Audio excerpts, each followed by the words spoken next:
Okay, so let's do our set method. And set is going to look like this. The first thing I want to point out about set is we can't actually call it set. I call it set value here. Set is a keyword in Python, so I can't use that as a method name. So let's bring up a linked list like this. So what we're going to do with set is we're going to have a variable that will iterate through to a particular index, and then we'll change the value. So let's say we pass this method the index of 1 and a value of 4. Then temp is going to go here, and then we change that value to 4. I'm going to go ahead and change this back to 3 for now. But now that you have an idea of what we're doing here, if you want to code this, go ahead and pause the video here. And now I'm going to get into the code. So this variable temp, we're going to declare this like this. In order to get temp to point at the appropriate node, you may have noticed is very similar to get. We're going to iterate through and get to a particular node. If the index is out here, obviously we can't set a value there. We can't set a value here. So we can use all of that code that we used in get to test to see if the index is valid, or to have temp point to the appropriate node. Or we can do something like this. We'll just say temp is equal to self.get, pass the get method the index, and then have temp point to the appropriate node. And this is the first time that we've seen that we can use another method inside of a method that we're building. Now, when we set temp equal to the get method for that index, get is going to return one of two things.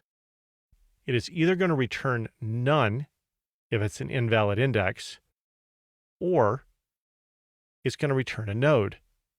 So the first thing we have to do is test to see, is this pointing to a node, or is temp equal to none? So we'll say if temp, and you could write this as if temp is not none. That might be easier to read. I went for the more concise version here.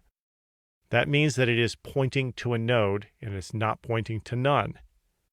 We'll say temp.value equals value. This is the value that we passed the method.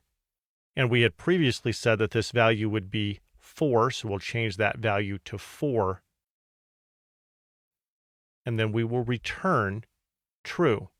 If the get method returns none, it's an invalid index, then we will return false, which is to say this if statement won't run. We will bypass that and go directly to returning false. So that is our set value method.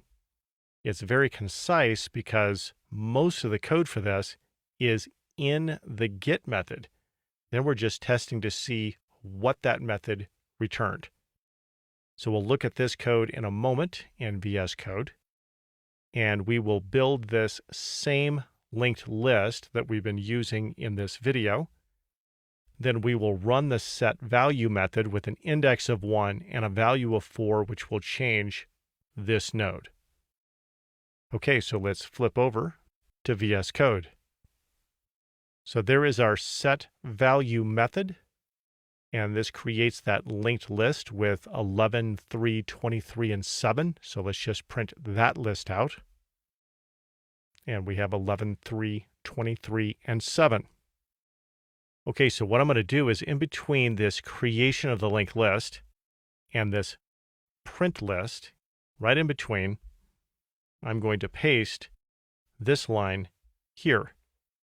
So this is going to set the value at the index of 1 to be 4. And then after that, we will print out the list, and we should see that change in the list that is printed out. And you can see up here that the item at the index of 1 has been changed to 4. So it looks like we have a working method for set.